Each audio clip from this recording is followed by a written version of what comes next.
Hello everyone, today we will talk about how to fix or how to solve the problem of TimeTree app. You will click on settings, you will go here. In this page you will go to apps, default apps, app settings.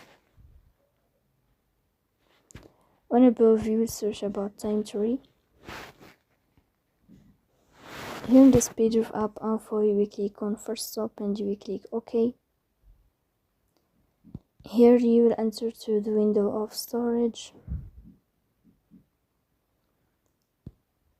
Then we click on clear cache, but pay attention, don't click clear data because that can delete your account. So please don't forget to support us by like and subscribe. See you next time in another video, and thank you for your watching and your attention.